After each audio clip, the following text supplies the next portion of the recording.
매일매일 말씀으로 승리하시는 저와 여러분들 되시길 주님의 이름으로 축원합니다. 아멘. 자, 우리 좌우에 계신 분들하고 이렇게 인사하겠습니다. 예수님께서 다시 살아나셨습니다. 시작. 예수님께서 다시 살아나셨습니다. 아멘. 자, 우리를 위하여서 십자가에 못 박혀 죽으시고 장사되어지신 지 3일 만에 오늘 아침이죠. 오늘 새벽에 예수님께서 부활하셨습니다. 바로 그것이 우리의 구원의 뿌리고 우리의 믿음의 시작이다라고 하는 거. 여러분들 오늘 말씀을 통하여서도 하나님의 은혜와 사랑을 또 경험하실 수 있는 저와 여러분들 되시길 주님의 이름으로 축원합니다. 자, 오늘 말씀은 지난주부터 이어오는 복음을 만나 복음이 되는 삶 두 번째 시간입니다. 자, 마가복음 16장 1절부터 7절까지의 말씀 우리 같이 함께 읽어보도록 하겠습니다. 1절부터 7절까지 다 같이 시작. 안식일이 지남에 막달라 마리아와 야고보의 어머니 마리아와 또 살로메가 가서 예수께 바르기 위하여 향품을 사다 두었다가 안식 후 첫날 매우 일찍이 해 돋을 때에 그 무덤으로 가며 서로 말하되 누가 우리를 무덤 문에서 돌을 굴려 주리요 하더니 눈을 들어 본즉 벌써 돌이 굴려져 있는데 그 돌이 심히 크더라. 무덤에 들어가서 흰 옷을 입은 한 청년이 우편에 앉은 것을 보고 놀라매 청년이 이르되 놀라지 말라. 너희가 십자가에 못 박히신 나사렛 예수를 찾는구나. 그가 살아나셨고 여기 계시지 아니하니라. 보라, 그를 두었던 곳이니라. 가서 그의 제자들과 베드로에게 이르기를 예수께서 너희보다 먼저 갈릴리로 가시나니 전에 너희에게 말씀하신 대로 너희가 거기서 배우리라 하라 하는지라. 아멘. 6월절 전날이죠.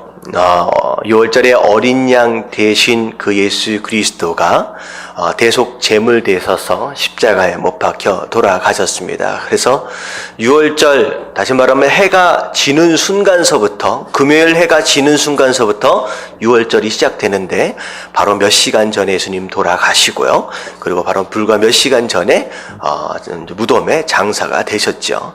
자, 그래서 6월절 그 저녁서부터 시작되어서 토요일까지를 쭉 무덤에 계시고요. 그리고 무덤에 토요일날 계속 계시는 가운데 이제 주일날 오늘 새벽에 예수님께서 이제 부활을 하셨습니다. 주일날 새벽이죠. 일요일날 새벽에 사실 예수님을 따르던 몇몇 여인들이 갑작스럽게 맞이한 예수님의 죽음, 제대로 장사되어지지 못한 그것 때문에 마음이 참 찹찹했을 겁니다. 이제 계속 오늘 오랫동안 따라다녔고 예수님을 정말로 사랑했기 때문에, 그래서 제대로 장사를 치러드리고 싶은 마음에 새벽같이 일어나서 주일날 아침에 예수님의 무덤을 향하여 가는 장면이 바로 오늘 말씀의 시작입니다. 자, 그래서 예수님께 바르기 위하여 향품을 사다 두었다가 자, 안식 후 첫날 매우 일찍이 해돋을 때에 그 무덤에 찾아갑니다. 자, 무덤에 찾아가는 그 여인들이 서로 나누는 내용이 어떤 내용일까요? 일단은 향품을 사가지고 가기는 하는데 무덤 문 앞에 뭘로 막혀 있어요? 돌로 막혀 있습니다. 남자 장정 한 사람으로는 옮길 수 없는 굉장히 큰 무덤이죠. 부자의 무덤에 장사되셨기 때문에 남자 장정 최소한 4-5명 정도가 붙어야 그 돌문을 옮길 수 있습니다. 근데 지금 오늘 말씀해 보니까 지금 세 여인이 지금 가고 있는 상황 가운데 걱정이 되죠. 누가 이 무덤 문을 열어줄까? 무덤 문이 열려야 장사를 지낼 텐데 라고 하는 그런 걱정과 더불어 함께 이야기를 나눠서 무덤 앞에 딱 도착했더니 어떤 광경이 일어났어요? 걱정하고 있었던 그 돌문이 이미 열려있는 상태가 되는 거예요.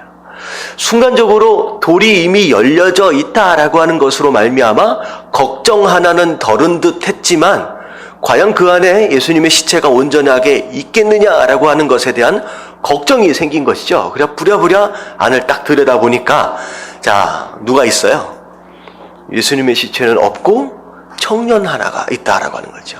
자, 이 청년은 여기서 이 복음서에서는 청년이라고 나와 있지만 다른 복음서에 보면 누구라고 얘기하고 있느냐? 천사가 이제 안에 있습니다.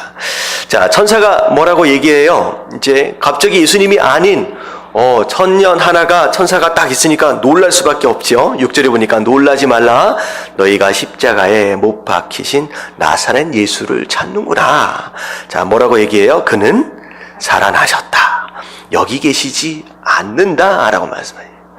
여러분들 이 말씀이 굉장히 짧은 말씀이고 단순한 이야기처럼 보이지만 여러분들 이게 복음이고 이게 부활의 메시지입니다. 이 여인들은 예수님을 찾으러 어디로 갔어요? 무덤으로 갔어요. 돌아가신 예수님을 찾기 위해서 만나기 위해서 무덤으로 갔지만 그 돌아가셨던 그 예수님은 더 이상 무덤에 계시지 않는다. 왜? 예수님은 살아나셨기 때문이다라는 거죠.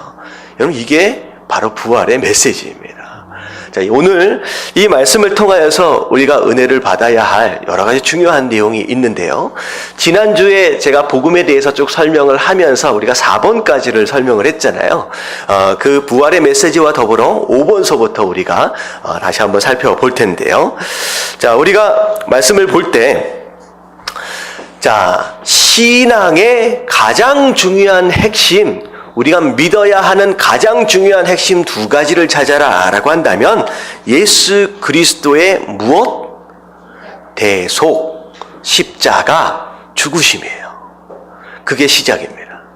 우리가 믿는다 라고 했을 때 과연 예수 그리스도의 무엇을 믿느냐 라고 한다면 첫 번째는 예수 그리스도의 대속하심이에요.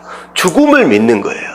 나를 위하여 대신 죽으셨다라고 하는 그것이 먼저 우리의 믿음의 시작이어야 한다라고 하는 거죠. 자, 그 다음에 이제 중요한 게 뭐냐면 바로 예수 그리스도의 무엇? 부활입니다. 예수님은 그저 우리의 죄 때문에 우리의 죄를 지시고 죽어 버리신 게 아니라 그 죽음 가운데서 무엇 하셨다? 부활하셨다, 다시 살아나셨다라고 하는 거죠. 그래서 우리가 성도다라고 한다면 이 두 가지를 반드시 믿는 거예요. 나를 위하여 대신 죽으신 예수 그리스도, 그리고 나를 위하여 다시 살아나신 예수 그리스도, 이 부활의 예수 그리스도를 우리가 믿는 것이 바로 우리 신앙의 가장 중요한 핵심 두 가지다라고 하는 것이죠. 왜냐하면 이게 왜 핵심이냐? 왜 부활이 핵심이냐? 여러분들 예수님께서 부활하시고 승천하신 다음에 사도행전에서 나오는 모든 사도들이 증거하는 복음의 핵심은 무엇이었느냐? 무엇이었어요? 예수 그리스도의 부활이었습니다. 사도들의 전한 복음의 핵심이 바로 예수 그리스도의 부활이었다라고 하는 거죠.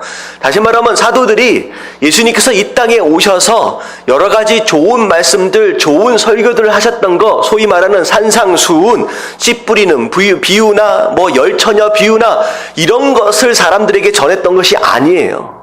예수님이 좋은 사람이다 라고 하는 것을 전했던 것이 아니에요. 예수 믿으면 복을 받는다 라고 하는 걸 전했던 것이 아니라 이 사도들이 전한 메시지의 핵심은 무엇이었다? 예수 그리스도의 부활이었다는 거죠. 그래서 사도행전 4장 34절에 보면 자, 뭐라고 나와 있느냐? 다 같이 시작. 사도들이 큰 권능으로 주 예수의 부활을 증언하니 우리가 큰 은혜를 받아. 자, 사도들이 큰 권능을 가지고 뭘 증언했다? 주 예수의 부활을 증언했다라고 하는 거죠.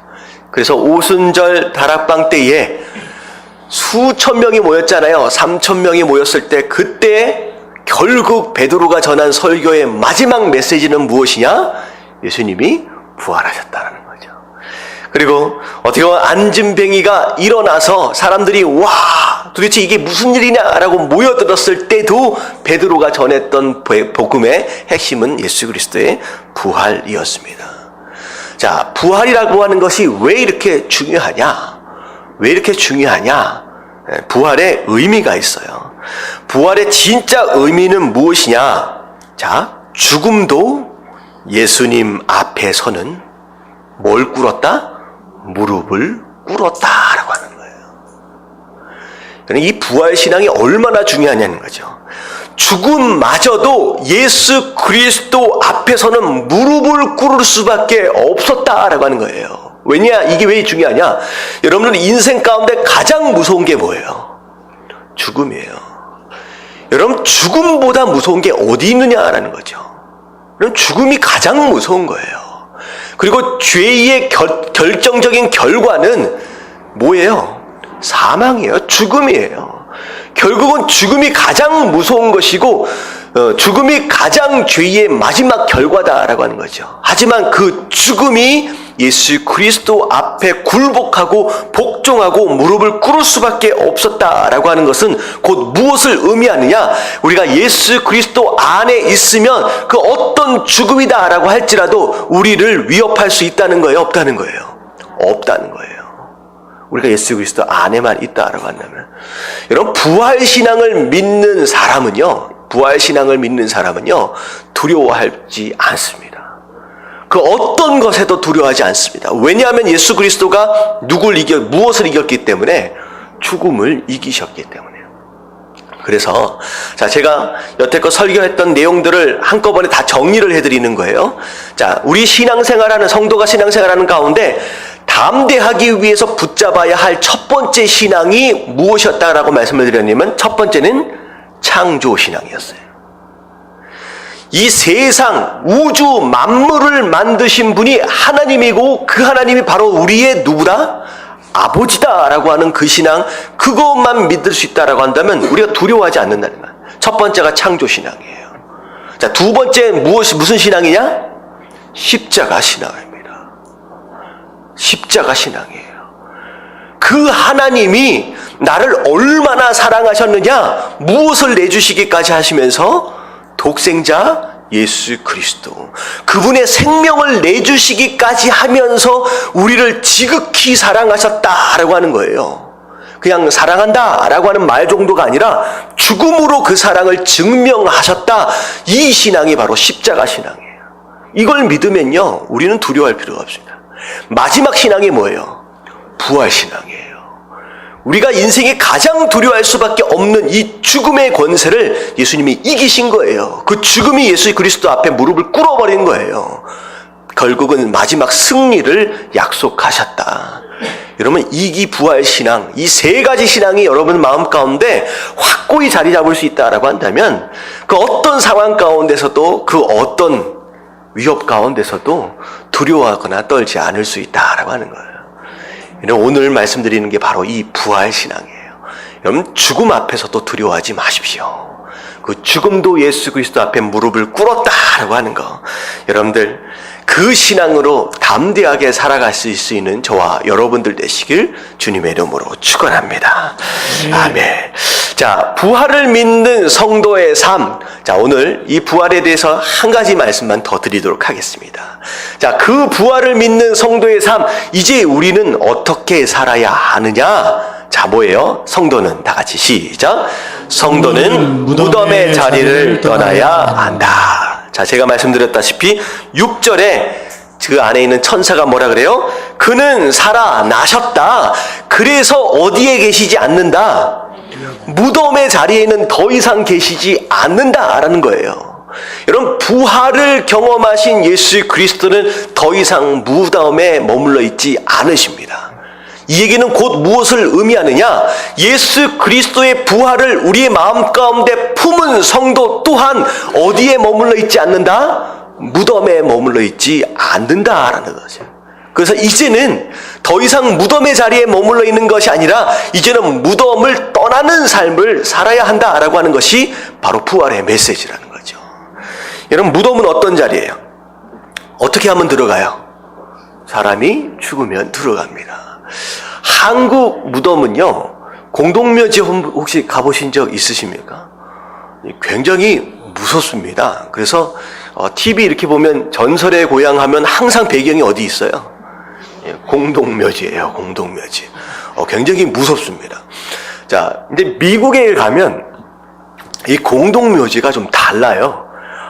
이제 그 분봉이라고 하잖아요. 이렇게 위로 올라와 있는 거. 미국에는 그런 게 없습니다. 이제 땅 안으로 묻어버려요. 그리고 위에는 비석이 올라오는데 비석도 미국에는 올라오지 않고 가능하면 바닥으로 판으로 새겨 넣었습니다.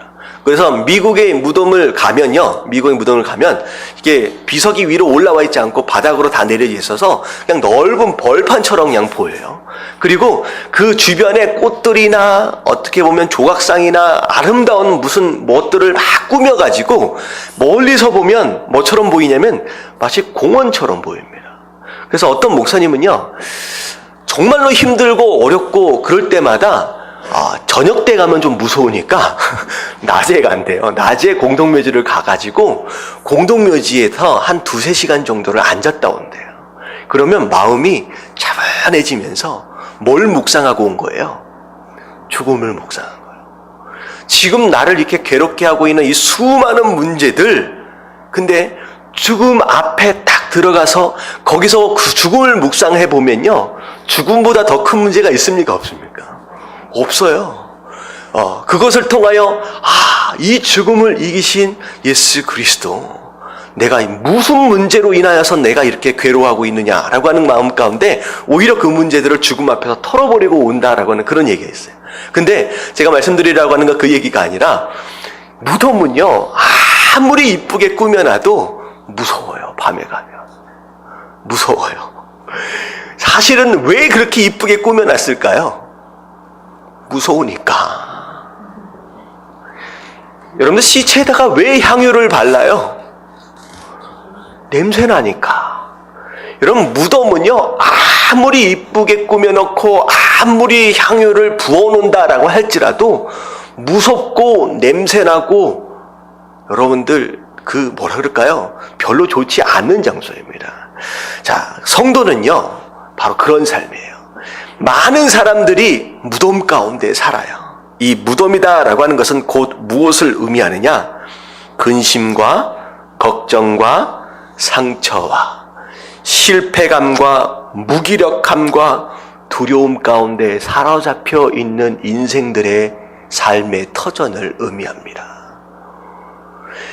매일매일 삶 가운데 두려워하고 떨고 있는 삶이에요. 걱정하고 사는 거예요. 그리고 서로 시기와 이기 질투 가운데 서로가 서로를 상처 주고 서로가 서로를 마음 아프게 하는 그런 자리, 더럽고 냄새나는 자리가 바로 무덤의 자리다라는 거죠. 예수님은 살아나심으로 인하여 더 이상 그런 자리에 계시지 않아요. 그 얘기는 곧 무엇을 의미하느냐? 그 예수 그리스도의 부활이 우리 마음 가운데 있는 성도다라고 한다면 예수님이 계시지 않는 그 무덤의 자리에 머물러 있을 의미가 있어요, 없어요? 이제는 없다. 더 이상 걱정하고 근심하고 두려워하고 무기력함에 사로잡혀 있는 그 자리에 우리가 머물러 있는 것이 아니라, 예수님은 무덤을 떠나셨던 것처럼, 예수님이 무덤을 떠나셨던 것처럼 우리의 성도도 바로 그런 자리로부터 빨리 떠나야 한다라고 하는 것을 의미합니다. 여러분, 정말로 예수 그리스도의 부활을 믿으신다, 그리고 그 예수 그리스도와 함께 동행하길 원하신다라고 한다면 여러분들이 삶의 현장 가운데서 무덤의 자리를 떠나십시오. 여러분, 그게 바로 부활을 경험한 성도의 온전한 삶의 모습이다라고 하는 거죠. 죄 가운데서 떠나시고 근심과 걱정 가운데서 떠나시고요, 모든 과거의 상처 가운데서 떠나시고요, 무기력 가운데서 떠나시고요, 실패감 가운데서 떠나시고요, 그 모든 두려움 가운데 떠나심으로 말미암아 예수 그리스도의 부활하심을 마음껏 누릴 수 있는 저와 여러분들 되시길 주님의 이름으로 축원합니다. 아멘. 아멘. 그게 성도들에게 허락하시는 바로 예수 그리스도의 부활 메시지다라고 하는 거예요. 할렐루야. 아멘. 할렐루야. 아멘. 여러분, 그 부활을 여러분 삶 가운데 만족스럽게 충만하게 누리시는 저와 여러분들 되시길 주님의 이름으로 축원합니다. 아멘. 자, 무덤의 자리를 떠나서 사는 것이 바로 성도의 삶이다라고 하는 것에서부터 시작해서 제가 지난주에 이어서 과연 성도는 어떤 신앙을 가지고 살아야 하느냐라고 하는 개념을 다른 개념으로 제가 오늘 좀 더 설명을 더 드리도록 하겠습니다. 자, 오늘 말씀의 시작을, 성도는 두 가지를 믿어야 된다라고 말씀을 드렸어요. 예수 그리스도의 대속과 예수 그리스도의 부활. 이 두 가지가 예수 그리스도를 향한 신앙 안에서 굉장히 중요한 핵심이다라고 말씀을 드렸고, 우리가 신앙생활을 하는 가운데 세 가지 신앙을 우리가 붙들어야 한다라고 말씀을 드렸습니다. 첫 번째는 창조신앙, 두 번째는 십자가신앙, 세 번째는 부활신앙입니다. 이 세 가지 신앙이 우리의 삶이 붙들어야 할 신앙입니다.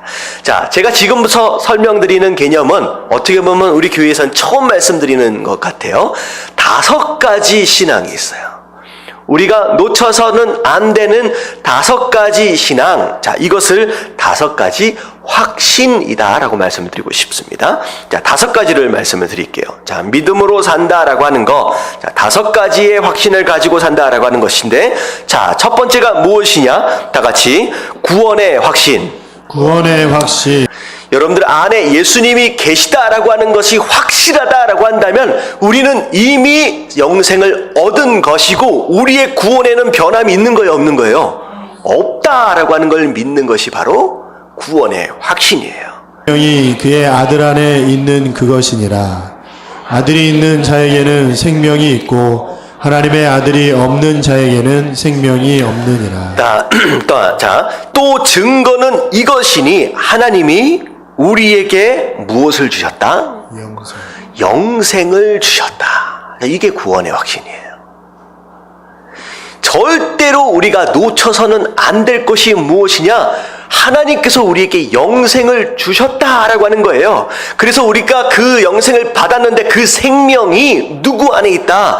그의 아들 안에 있는 것이다. 다시 말하면 12절에 설명하고 있어요. 아들이 있는 자, 다시 말하면 예수 그리스도를 소유한 우리에게는 뭐가 있다? 생명이 있다. 하지만 하나님의 아들, 그 예수 그리스도를 소유하지 못한 자들에게는 뭐가 없다는 거예요? 생명이 없다. 여러분들 안에 누가 계세요? 예수님이 계세요.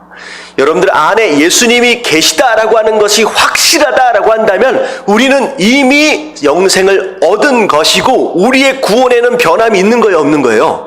없다라고 하는 걸 믿는 것이 바로 구원의 확신이에요. 그래서 예수 그리스도를 믿고 영접한 우리는 하나님의 자녀가 되었고 이미 구원을 얻었다라고 하는 거. 여러분들, 우리가 조금 더 죄를 지었다라고 해서 이 구원이 흔들려요, 안 흔들려요? 절대 흔들리지 않습니다. 여러분, 그것에 대한 확신이 없으면요, 죄 지을 때마다 나는 하나님 자녀가 아닌 것 같고 조금 거룩하게 살면 하나님의 자녀가 된 것 같은 이상한 신앙에 흔들릴 수밖에 없다라고 하는 것이죠. 우리가 얼마나 거룩하냐, 얼마나 잘났느냐라고 하는 것을 떠나서 우리 안에 예수 그리스도가 있느냐 없느냐, 바로 그거 하나 가지고 우리가 무엇을 받은 것이냐? 영생을 받았다, 구원을 받았다라고 하는 거예요. 여러분, 이것만큼은 여러분들이 절대 흔들리지 마시게 되길 주님의 이름으로 축원합니다. 자, 그렇다고 죄 지어도 된다? 그런 얘기는 아니죠. 여러분, 죄 지었다 하여 그런 거죠. 저 뒤에 제 딸이 있어요. 어떨 때는 말을 잘 듣습니다. 어떨 때는 조금 안 그럴 때가 가끔 있기도 하지만 제가 제 말을 조금 안 듣는다 해서 제가 제 딸이 아닐 수 있어요, 없어요? 이런 얘기는 좀 확실하게 해줘야 돼요. 제가 조금 말을 안 듣는다고 해서 제가 제 딸이 아닐 수 있어요, 없어요? 없어요. 바로 그거예요. 할렐루야. 그래서 쟤는 그것에 대한 확신으로 조금 잘못해서 저한테 어쩌고 해도 조금 지나면 아빠 하고 그냥 오는 거예요. 그것에 대한 확신을 여러분들이 가지고 있어야 된다는 거. 여러분, 그 믿음을 가지시길 주님의 이름으로 축원합니다. 자, 두 번째가 뭐냐면 다 같이 기도 응답의 확신. 기도 응답의 확신. 자, 간단하게 이야기하면 뭐 하는 거야? 우리가 기도하면 하나님이 응답하신다라고 하는 것이죠. 자, 요한복음 16장 24절 다 같이 읽겠습니다. 시작.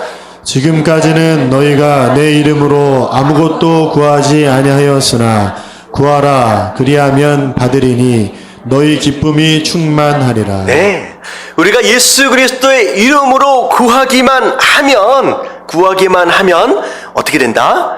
받을 것이다. 응답을 받을 것이다. 응답으로 말미암아 우리 삶 가운데 무엇으로 충만하다? 기쁨으로 충만한 삶을 살게 될 것이다 라고 하는 것이죠. 그래서 좀 전에 말씀드렸던 것처럼 하나님의 자녀가 된 우리는 예수 그리스도의 이름으로 무엇이든지 구하기만 하면 하나님께서 그의 뜻을 따라 반드시 응답해 주실 것이다 라고 하는 것에 대한 믿음을 갖는 것이 바로 기도 응답의 확신입니다.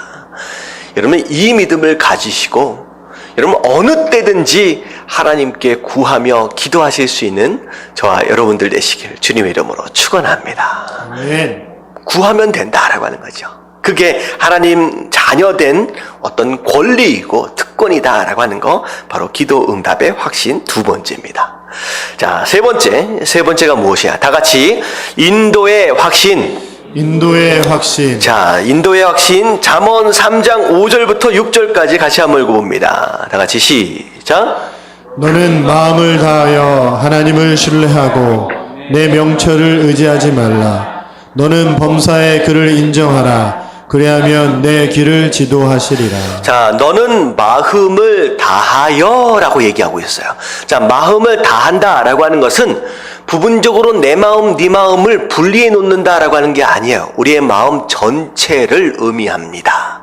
자, 전체를 다 가지고 하나님을 어떻게 하라? 신뢰하라.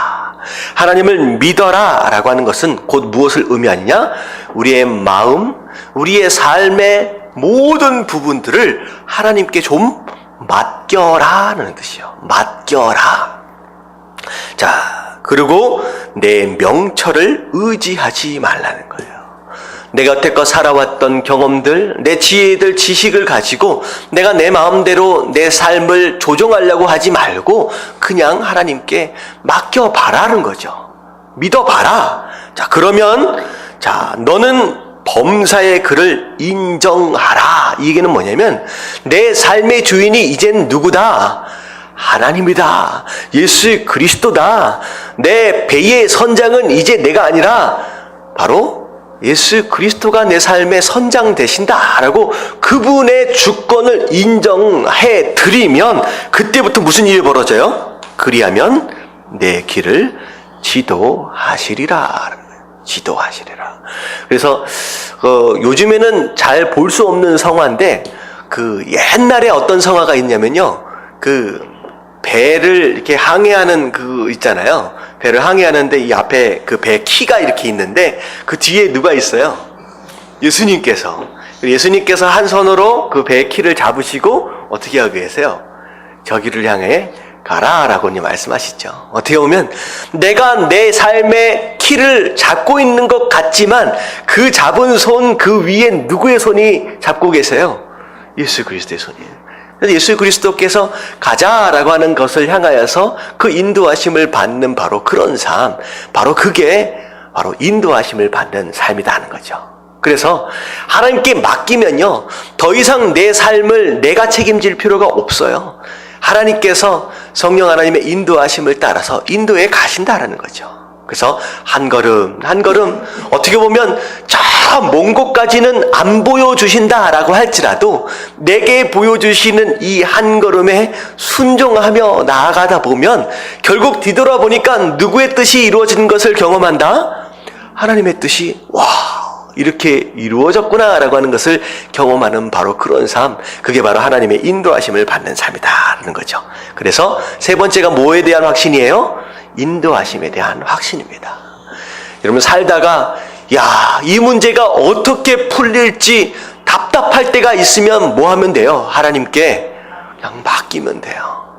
그러면 하나님께서 우리의 인생을 인도해 가실 겁니다. 여러분 걱정하지 마시고 염려하지 마시고, 저는 평생 그것을 좀 경험했던 것 같아요. 어떻게 보면 한 걸음씩 보여주시는 것에 한 걸음을 나아가는 것으로 말미암아 제가 나름대로 계획했던 것보다 훨씬 더 큰 축복들을 제 삶 가운데 부어주셨던 그 하나님을 제가 경험하게 되거든요. 여러분 삶 가운데도 분명히 있을 거예요. 어떻게 보면 내가 준비하고 내가 계획했던 것보다 오히려 더 큰 축복들로 채워주셨던 과거의 하나님의 인도하심을 여러분들이 한번 기억하시면서 앞으로 그 어떤 상황 가운데서도 걱정하지 마시고 그 인도하심을 믿고 나아가실 수 있는 저와 여러분들 되시길 주님의 이름으로 축원합니다. 아멘. 자, 네 번째가 무엇이냐? 다 같이 용서의 확신. 용서의 확신. 자, 네 번째가 용서의 확신인데, 비록 구원을 통하여 영접하는 순간 모든 죄의 문제를 해결하셨지만 그 이후에 어떤 죄든 나에게 그냥 고백만 하면, 회개만 하면 어떻게 하신다고 말씀하신 거예요? 내가 다 깨끗하게 하실 것이다. 이 용서의 확신은 구원의 확신과 조금 다른 의미로서의 용서입니다. 자, 구원의 확신은 어떻게 보면 예수 그리스도를 영접하는 것으로 말미암아 이미 우리의 모든 죄가 어떻게 된 거예요? 다 용서함을 받았어요. 다 사함을 받은 거예요. 더 이상 그 어떤 죄도 우리의 구원을 위협할 수 없게 되었습니다. 근데 구원받은 다음에 우리가 진짜 죄를 안 짓고 살면 너무나도 좋은데 우리가 죄를 짓고 삽니까? 어떻게 삽니까? 또 죄를 짓고 살아요. 근데 중요한 건 뭐냐면 많은 성도들이 구원받은 이후에도 지을 수밖에 없는 이 죄들이 우리 삶 가운데 끊임없이 무엇으로 자리 잡느냐? 죄책감으로 자리 잡고 나를 아무짝에도 쓸데없는 그런 모양새로 스스로를 덮어간다는 거죠. 무능한 자로 만들어버리는 거예요. 하나님 뭐라고 말씀하시느냐?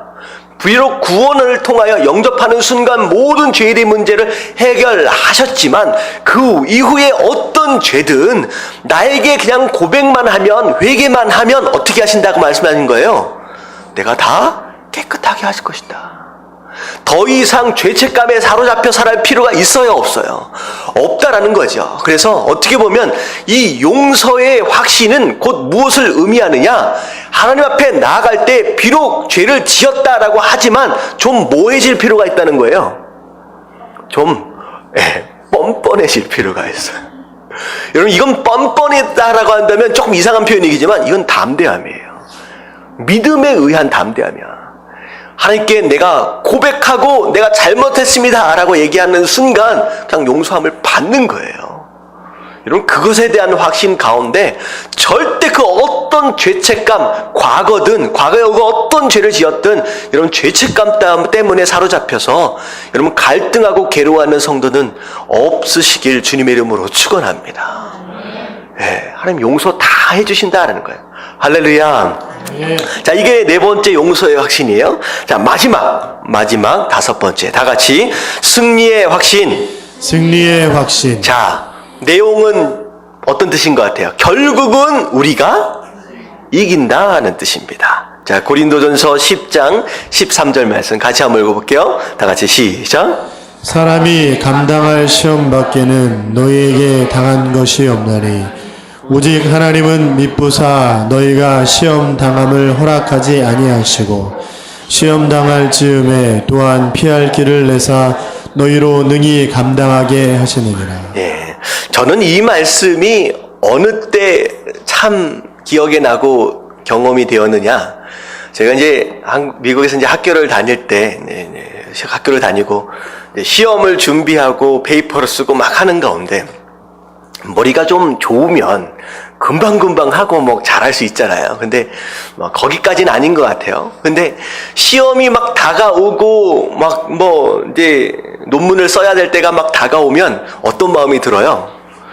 야, 이걸 그때까지 끝낼 수 있을까라고 하는 그런 이제 뭐랄까요? 손이 패닉된다라고 하잖아요. 우와, 이게 이제 점점 하루하루가 다가올 때마다 마음 가운데 엄청 부담이 되면서 죽을 것 같은 막 그런 느낌이 막 드는 거예요. 시험 보기 딱 직전까지. 그 듀데이가 딱 될 때까지. 이거는 이제 공부해보신 분들은 좀 아실 것 같은데 막 죽을 것 같은 거예요. 야, 이걸 내가 어떻게 끝낼 수 있을까? 근데 지금 와서 보니까 결국은 어떻게 했어요? 다 해내고 왔다는 거예요. 근데 재밌는 건 뭐냐면 항상 어려움 가운데, 괴로움 가운데, 문제 가운데, 위기 가운데 있었었다라고 할지라도 결국은 와 보니까 다 지나쳐 왔어요. 근데 또 다른 위기를 만날 때마다 항상 우리는 또 어떤 것을 느끼느냐? 또 죽을 것 같은 그런 마음을 경험한다라고 하는 것이죠. 근데 오늘 말씀을 보면 뭐라고 얘기하겠어요? 자, 고린도전서 10장 13절에 보면 사람이 감당할 시험 밖에는 너희에게 당한 것이 없나니. 다시 말하면 우리 삶 가운데 허락되어지는 모든 문제와 모든 시험들, 나는 이길 수 없을 것 같고 오히려 어떻게 보면 그 문제로 인해 내가 죽을 것 같지만 결국은 이것 또한 내가 감당할 수 있기 때문에 하나님께서 어떻게 하셨다는 거예요? 허락하셨다라고 하는 거예요. 여러분, 이게 굉장히 중요한 믿음입니다. 여러분, 죽지 않아요.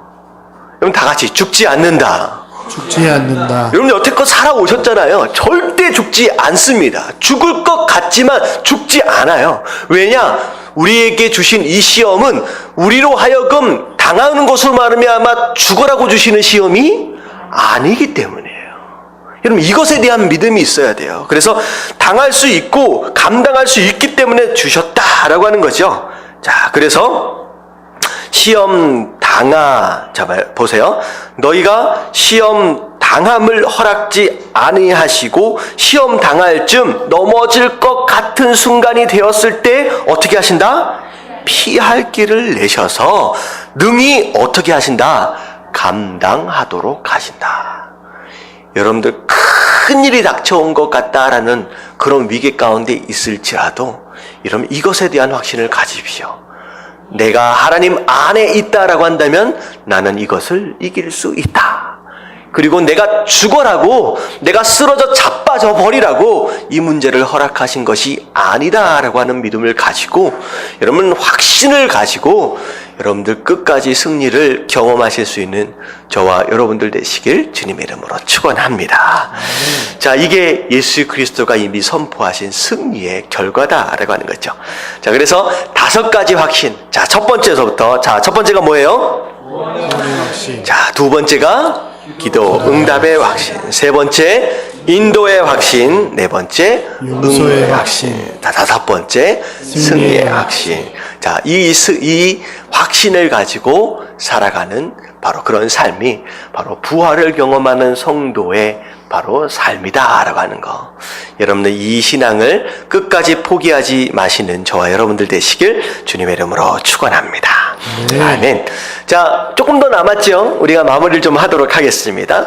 자, 오늘 말씀 어떻게 보면 믿음으로 산다라고 하는 것이 어떤 것이냐라고 하는 것에 대해서 어떻게 보면 우리가 5가지 관점에서 우리가 쭉 살펴보고 있는 거예요. 여러분들, 오늘 말씀을 좀 잘 정리를 하시고 여러분 좀 기억해 두시면요, 아, 믿음으로 산다는 건 이런 거구나라고 하는 것을 조금 마음 가운데 뭐라 그럴까요? 클리어하게 좀 정리를 할 수 있는 시간들이 좀 될 것 같아요. 자, 두 번째 2번을 보면 믿음으로 산다는 것은 첫 번째 무엇이냐? 다 같이 읽겠습니다. 시작. 잘 붙은 가지가 되어라. 네, 잘 붙은 가지가 되어라. 자, 믿음으로 살아라 라고 하니까 우리가 무엇인가를 대단하게 막 해야 하는 것처럼 느껴지지만 사실은 믿음은 뭐 하나만 확실히 하면 된다. 잘 붙어 있는 거, 그거 하나만 잘하면 된다는 거예요. 자, 그래서 요한복음 15장 5절 말씀 같이 한번 읽어봅니다. 시작. 나는 포도나무요 너희는 가지라. 그가 내 안에 내가 그 안에 거하면 사람이 열매를 많이 맺나니 나를 떠나서는 너희가 아무것도 할 수 없습니다. 자, 이 말씀은 제가 너무나도 많이 설명을 드렸기 때문에 간단하게 2가지로 설명을 드릴게요. 그가 내 안에, 자, 예수님 말씀하시는 거예요. 그가 라고 하는 것은 바로 우리를 의미합니다. 그리고 나라고 하는 것은 예수 그리스도를 의미하는 거예요. 그래서 그가 내 안에 라고 얘기하는 것은 바로 우리가 예수 그리스도 안에 있다라고 하는 것을 의미합니다. 근데 우리가 예수 그리스도 안에 있다라고 하는 것은 곧 무엇을 의미하느냐? 자, 교회의 머리가 누구예요? 예수 그리스도예요. 바로 예수 그리스도가 교회의 머리가 되시는 것으로 말미암아 우리가 예수 그리스도 안에 있다라고 하는 것은 곧 무엇을 의미하느냐? 우리가 어디 안에 있다? 교회 안에 있다라고 하는 것을 의미합니다. 교회 안에. 여러분, 반드시 교회 안에 있어야 합니다. 그게 바로 우리가 예수 그리스도 안에 있다라고 하는 것에 대한 가장 중요한 의미예요. 자, 물론 이게 교회가 뭐냐라고 또 물어본다라고 한다면 교회의 정의를 또 우리가 또 살펴봐야 되겠죠. 교회는 우리가 건물로 짓고 있는 이게 교회가 아니죠. 자, 뭐가 교회예요? 예수 그리스도를 구원자로 주님으로 영접한 성도들의 모임. 바로 그게 교회예요. 바로 그 안에 우리가 있어야 한다라고 하는 것이 바로 첫 번째 의미입니다. 자, 그리고 두 번째 보면 내가 그 안에, 다시 말하면 예수 그리스도가 우리 안에 있어야 한다. 이건 무슨 뜻이에요? 자, 예수 그리스도가 저 뒤에 이 말씀 뒤에 보면 예수 그리스도를 뭘로 바꿔서 설명하고 있어요? 말씀이 너희 안에. 다시 말하면 예수 그리스도가 우리 안에 있다라고 하는 것은 곧 무엇을 의미하느냐? 우리 안에 무엇이 있다? 예수 그리스도의 말씀이 있는 사. 그래서 그가 내 안에, 내가 그 안에 라고 하는 것을 우리가 이해할 수 있게 편하게 설명을 하면 우리가 교회 안에 있을 때, 그리고 예수 그리스도의 말씀이 우리 안에 있을 때, 그때 우리가 뭘 맺을 수 있다? 열매를 맺을 수 있다라고 하는 거예요. 그래서 여러분들 성도의 삶을 사는 가운데 진짜 열매 맺는 삶을 살기를 원하신다라고 한다면 교회 안에서 예수 그리스도의 말씀이 우리 안에 거하시는 바로 그런 삶을 사실 수 있는 저와 여러분들 되시길 주님의 이름으로 축원합니다. 아멘. 아멘. 이해 가셨죠? 잘 붙은 가지가 무엇을 의미하는지. 자, 두 번째 가시 한번 읽어볼게요. 다 같이 시작. 세상으로부터 구분을 구별하라. 자, 첫 번째는 예수 그리스도 안에 붙어 있는 삶이었다라고 한다면 이제는 어떻게 해야 되느냐? 우리가 전에 살고 있었던 죄악된 세상으로부터는 뭐 해라? 구별해야 된다라고 말씀을 하고 계십니다. 자, 로마서 6장 11절부터 13절까지에 보면 굉장히 좀 긴 말씀인데 쭉 설명을 드릴게요.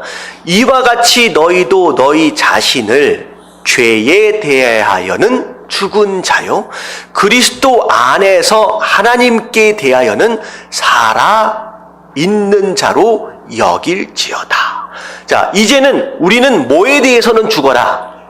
죄에 대하여는 죽어라라는 거죠. 이제 그 죄졌던 그 삶에 대해서는 이제 죽은 것처럼, 죽은 자가 되어 있는 것처럼 이제는 끊어라는 거죠. 그리고 나서 이제는 뭐에 속한 자로서? 하나님께 속한 자로서 그 하나님에 대하여서는 살아있는 자로서의 삶을 살아라. 근데 이게 무슨 뜻이냐? 12절. 그러므로 너희는 죄가 너희 죽을 몸을 더 이상 지배하지 못하게 하라는 거예요. 이제는 죄에 대하여 죽었어요. 이제는 하나님 뜻대로 살겠다라고 하지만 자꾸 죄가 우리의 결국 죽을 몸을 자꾸 뭐 하려고 온다는 거예요? 지배하려고, 다스리려고 자꾸 유혹해서 온다라고 하는 거예요. 근데 지배하지 못하도록 내버려 두지 말라는 거예요. 몸의 사욕에 순종하지 말라.